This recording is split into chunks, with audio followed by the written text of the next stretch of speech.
तर hi hello नमस्कार, सगळ्या ताईंचं स्वागत आहे आपल्या आजच्या नवीन ब्लॉगमध्ये. ताईंना आजच्या ब्लॉगची सुरुवात थोडीशी वेगळी करतोय पहा.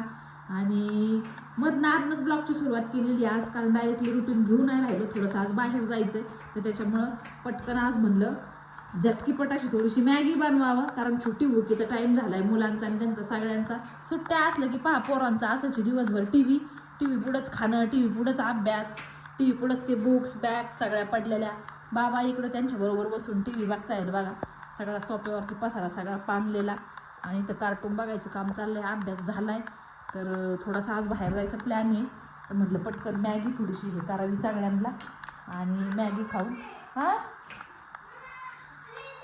प्लेन मॅगी बरं तुला रे सगळ्यांची वेगळी वेगळी फरमाईश आहे. ती म्हणजे मी बसल्या देते तिला आले. आज कंटाळा आलाय, थकल्यावर झालोय, पण म्हटलं चला थोडंसं खाऊन मग निघावा सगळ्याकडून सगळ्यांनी. होय स्वाती अक्का? मग काय डायनिंग टेबलवरती कार्यक्रम चाललाय बघा. आणि बऱ्याच ताई म्हणतात की मी वाचली बरं का सॉरी ती कमेंट, मी तिकडे गेलते तेव्हा का तुम्हाला आम्ही तुमचं बहिणीचं नातं तर आम्हाला माहितीच आहे कसं आहे, पण एक कॉमेडी म्हणून तुम्ही नाही का जाऊबाई म्हणून एक व्हिडिओ बनवा आम्हाला आवडते. तोंडात सुद्धा कॉमेडी म्हणतात. पण ती कॉमेडी जरी करायची म्हणली तरी त्याच्यात काहीतरी कस पाहिजे, रंग पाहिजे त्याला. पण काय फरक पडतो एका दिवशी हसायला पण आलं पाहिजे, नुसतंच बोलायचं म्हणून बोलून नाही येईल नाहीच येणार ते तोंडात. मग रील करायचा काय एखादा जाऊबाईचा टाईम आहे माहिती रीलला. तू म्हणली कॉमेडी रील बनवायची म्हणली. हा कितीतरी रील आमचं स्क्रिप्ट पण हे करून झालेली आहे आणि वेळ भेटा ना आता संक्रांतीच्या याच्यामुळं. सकाळ धावपळ राहती, संध्याकाळी पण पूर्ण थकत माणूस. संध्याकाळी आमचं आहे ना काय होतं माहिती का, सकाळी उठलं का, आता मला हे फ्रंट कॅमेरा घ्यायला मोबाईल हातात जमत नाही, मी असंच बोलते. सकाळी उठलं ना की सकाळी आमचं पूर्ण बॅटरी चार्ज असते बरं का. उठल्याच्या नंतर चार्ज बॅटरी जी फुल चार्ज असते तर ती 5-6 वाजेपर्यंत बॅटरी फुल चार्ज असते. तिथून पुढे आमची दोघींची बॅटरी जी डल होती म्हणजे शरीर पूर्ण थकतं, तर ते पूर्ण मग 9-9:30 वाजेपर्यंत बॅटरी डल होती बरं. काहीच करू वाटत नाही, लय अवघड होतं. आणि 9-10:30 नंतर परत चार्जिंग होतीच होती आपली.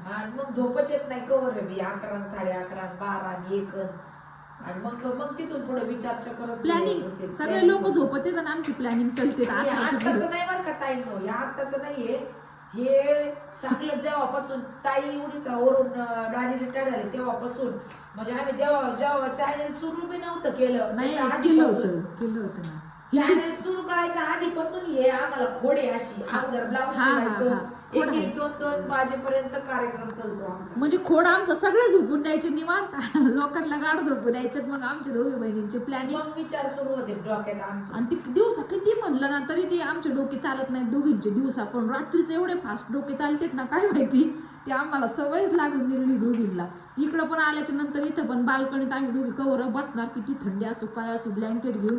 आणि तिथून पुढं मग आम्हाला डिस्टर्ब करायला कोणी येत नाही, हे नाही येत, पोर नाही येत कोणाचं. त्यातली त्यात दाजी जर आले 11, 11:30, 12, 1 पुण्याला बिण्याला 2-3 दिवसात जावं लागतं. मग लेट नाईट यायला उशीर होतो त्यांना. मग आले का मग चोरासारखं घराने घुसायचं, मग म्हणायचं झोपतो होतो आम्ही. मग ताईच्या रूम मध्ये, मी माझ्या रूम मध्ये. आणि ते बी बसत द्यायचं रांगत उभं नाही राहायचं. गाडीचा आवाज आला ना तर उभं राहिलं ते बरं. ते म्हणतात लय वेळ नका जागत जाऊ, पण ते आम्हाला सवयच लागलेली. जे पण दुसऱ्या दिवसाचं प्लॅनिंग आमचं थोडंफार सकाळी होतं गार्डन मध्ये बसल्यावर, आणि बाकीचं म्हणजे 99% तर रात्रीच होतं आमचं. तरी सकाळी एवढं आता बसतच नाही तर पळापळीच होती नुसती. हा एवढंच नाही वेळ भेटत सकाळ बसायला चांगलं. कडू आहे बाई कांदा, कडू आहे. टरकल ठेवते बाई डोक्यावर. जुने लोक ठेवायचे. अगं बाई होतं का नाही ताईंना सांगा. जुने लोक ठेवायचे, अक्का ठेवायची बाई माझ्या डोक्यावर असं टरकल.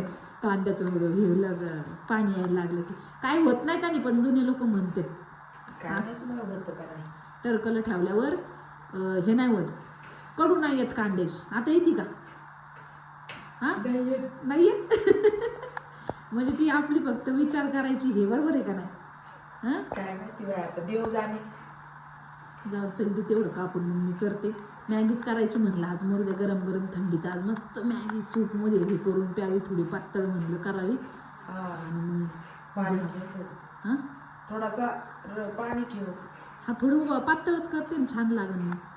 इथंच काम चाललंय टेबल टीव्ही मला उभाच राहायची ताकद नाही असं म्हणलं बस मग आज लयच हे झालं मग जाऊन म्हणून देईल म्हणलं मॅगी करू आपण नाही मग दुसरं काही मग परत तिकडं जायचं म्हणल्याच्या नंतर मग आल्यानंतर बघू नाही तर मग बाहेरनंच येऊ हे करू पण आता सध्या ठीक आहे चला आता मॅगी खाणारे सगळ्यांचीच आवडती आमच्या घरात मॅगी कोण बाबा सुद्धा आमच्या बाबांना पण लय मॅगी आवडती पण करत नाही आम्ही जास्त कधी मधी कारण मॅगीचं काय आहे, घरात जर पॅकेट जर आम्ही आणून ठेवले आणि आर्यनच्या जर आमच्या हाती लागले बापरे आर्यन 2-3 दिवसात मोठे मोठे पॅकेट संपवतो त्याच्यामुळे आम्ही जशी लागेल तशी आणतो दुकानातून तेवढीच करायची तेवढीच खायची परत आणायची शॉप मग झालं बाई टर्कल गेली कडू गेली का गं खरंच सांग गेली अगं हा बघ माहित आहे जुने लोक म्हणत होते ते काय त्याच्यात काही चुकी नाहीये गेली कडू म्हणती एवढी धुवा लागत राहून देते धुवून नंतर कापून मी दे ठेवून चला आवरा मग पटापटा मॅगी खा गरम गरम आणि निघा सगळेजण चला नमस्कार सगळ्यांना स्वागत आहे तुमचं आपल्या युट्यूब चॅनलमध्ये ज्याचं नाव आहे सख्या बहिणी सख्यात जावा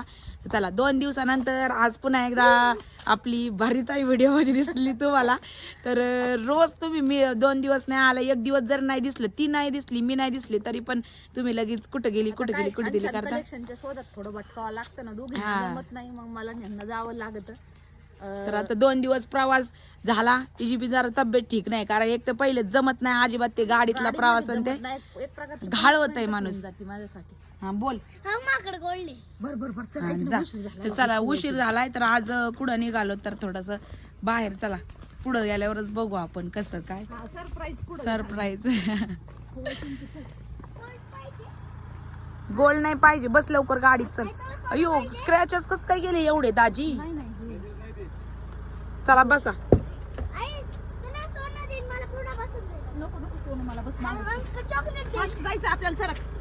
तुला सोनं दिन मला जर पुढे बसून दिलं तर स्पीड ब्रेकर आल्यावर मग अवघड होतं मग दात फुटला मग तुटला मग दात तुमचं काय चाललंय लिहिली गाडीमध्ये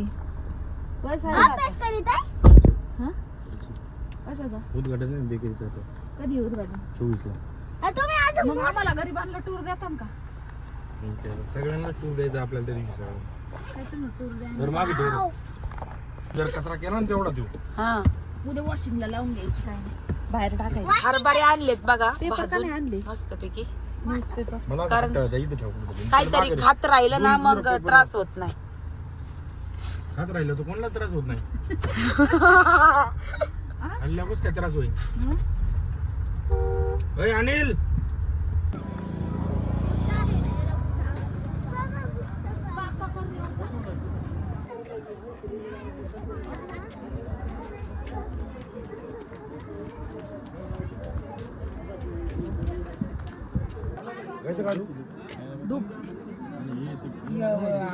वाढायचा नको आयता बुट्टी तर ताईंनो आज वेळात वेळ काढून आलो होतो आम्ही मढीला म्हणजे मायंबाला तर अमावस्या होती म्हणलं चला दर्शन पण करून यावं आणि कधीतरी महिन्यात नाही म्हणजे तुमच्या दारी तसं तर येतच असतात दर महिन्याला तरी जरी नाही जमलं तरी 2 महिन्यातनं 3 महिन्यातनं असं ते मित्र येत असतात तर म्हणलं आज हे म्हणले तर आमचं बऱ्याच दिवसाचं चाललं होतं पण काही अडचणींमुळे मग पुढच्या अमावस्येला जाऊ असं म्हणून ते टाळल्या जात होतं तर आता वेळात वेळ काढून म्हणलं सकाळीच आले मी पण बाहेरनं पण म्हणलं चला प्रवासात खूप म्हणजे दमल्यासारखं झालं पहाटे चालू आम्ही पण तरी पण म्हणलं परत चान्स मिळणार नाही परत थेट पुढच्या महिन्यावरती जाईल तर म्हणलं मग चला काय असतं ना कुठल्याही देवाला जायचं म्हणलं ना की ते काय म्हणतात ना देवाचं बोलवणं आल्याशिवाय त्याला योग येत नाहीत तर त्याच्यामुळे मग आज एवढं थकलेलं होतं तरी पण मग स्वाती म्हणली नाही चलताई जाऊन येऊ काय नाही होत मग निघालो आणि आलो इथं तर इथं भरपूर जण इथं ग्रंथ वगैरे खरं तर मी तर आहे ना इथं पहिल्यांदाच आले स्वातीन मी बाकी हे येत असतात मम्मीला पण रस्त्याने म्हणलं चल कारण भैया ते जात असतात कायम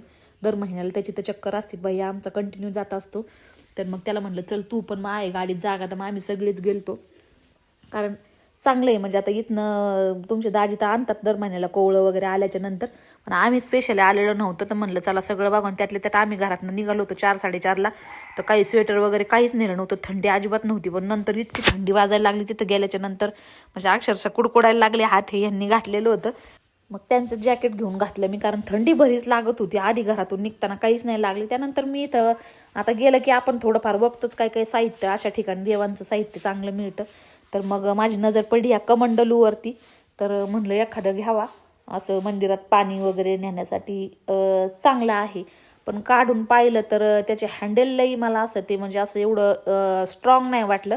वरचं जे हँडल होतं ते बास्केट टाईप ते कधीही निघालं असा अंदाज आला. त्यामुळं मग म्हटलं नको, नाहीतर घ्यायचं होतं, पितळी होतं ते. आणि म्हटलं जर 2-3 याच्यामध्ये जर निघलं पाणी हे केल्याच्या नंतर तर काहीच उपयोग होणार नाही, ते जसंच्या तसंच ॲज इट इज पडून राहील मग देवघराच्या पितळांच्या भांड्यामध्ये. त्यामुळे मग नको म्हणलं, जाऊ द्या. 2-3 साईज पाहिल्या मी, मला फार आवडलं होतं, म्हणलं वेगळं काहीतरी होईल.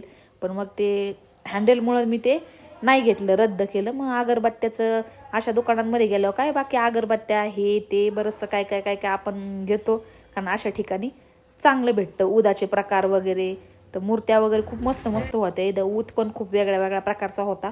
तर खरं तर मला पाडावरचाच ऊद आवडतो बरं का. ऊद झालं, धूप झालं, पाडावर जी क्वालिटी ती कुठंच नाही. आणि इथं गळलिंबू होतं पहा, तर ते गळलिंबाचे बापरे एवढे त्याचे फायदे आहेत. आणि इथं आहे ना किती सगळ्या वेगळ्या वेगळ्या प्रकारच्या औषधं, जे डांग्या खोकल्याला चिंच असते ना, ती चिंच पण इथं आहे पहा. चिंच म्हणजे पहा ना, हे गोल गोल जे दिसतंय मोठं त्याला चिंच म्हणतात. म्हणजे लहानपणी मला एकदा डांग्या खोकला झालता, तर ते डांग्या खोकला लवकर जात नाही, ते मुदतीवर असतो काहीतरी. कोणाचा 6 महिने राहतो, कोणाचा 3 महिने, कोणाचा 1.25 महिने, कोणाचा कसाही राहतो. तर ते त्याला ह्या चिंचेचा इतका छान असा उपयोग आहे. तर ह्या अशा प्रकारचे सगळे आयुर्वेदिक औषधं फर्स्ट टाइम मी या दुकानात पाहिले. जसे की आमचे बाबा होते ना, आईचे वडील, तर ते जुन्या याच्यामधले वैद्य होते, तर त्यांच्याकडचे अशा पद्धतीचे त्यांच्याकडे ह्या औषधं राहायचे. त्यांच्या पिशव्यांनी आम्ही कायम बघायचो. तर ते झाडपाला म्हणजे गोळा करून आणायचे. गुरांपाठीमागं गेले ना, मेंढरांपाठीमागं, तिकडंच ते गोळा करून आणायचे. तर त्याच्यानंतर मी इथं पाहिले सगळे औषधं. तर हे अशा आयुर्वेदिक औषधं आजकाल सहसह मिळत नाही, आणि मिळाले तरी त्याच्यासाठी खूप सारे पैसे द्यावे लागतात, कारण हे सगळं आता राहिलेलंच नाहीये. अगरबत्तीचा वास कुडालचा आहे.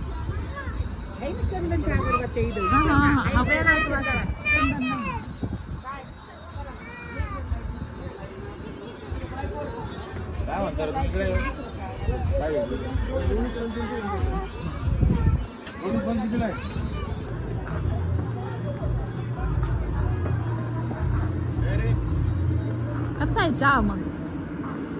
हा छान आहे. स्पेशल केला कडक. हा ना, बरं आहे मग.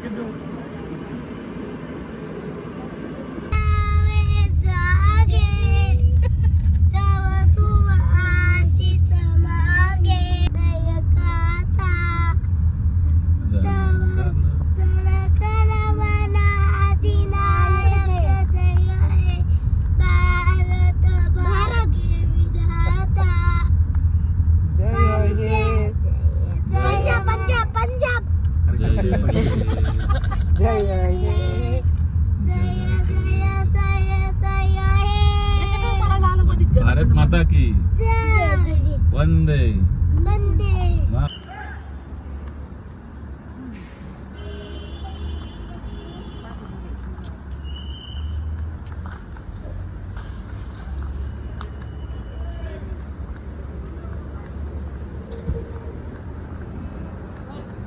थंडी वाजू राहिली रावले.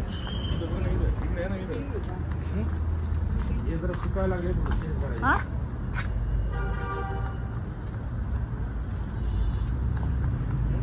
बाहेर पण मांडलं काय तुम्ही? सकाळपासून फुल गर्दी होती. आता संध्याकाळचा टाइम जरा जेवणाचा पाणी टाकलं होतं. त्यानंतर खूप लेट झालं. येता येता चांगले 10-10:30-11 वाजले होते. आणि मग म्हणलं हॉटेलवरनंच काहीतरी लाईट थोडंसं खाऊन घरी जावा, कारण भूक लागली होत्या मुलांना पण. आणि वेदूचं स्पेशली चाललं होतं मानकर डोसावर जायचं, मामाच्या हॉटेलमध्ये जायचं, मानकर डोसावर जायचं. म्हटलं चला मग. तर मग म्हणलं रात्री 10:30-11 झाले होते येऊस तर रिटर्न आम्हाला. मग इथंच काहीतरी छोटं मोठं खाल्लं. मॉकटेल स्पेशल मला इथली फार आवडती, जी लेमन मिंटवाली आहे, भारी लागते मस्त. तर मग ती जेवणानंतर थोडीशी मी घेतली. आणि आजचा व्हिडिओ ताईंनो इथंच थांबूयात. भेटूयात आपल्या उद्याच्या व्हिडिओमध्ये. तोपर्यंत व्हिडिओ पाहिल्याबद्दल सगळ्या ताईंचे अगदी मनपूर्वक आभार मानते. धन्यवाद सगळ्यांना.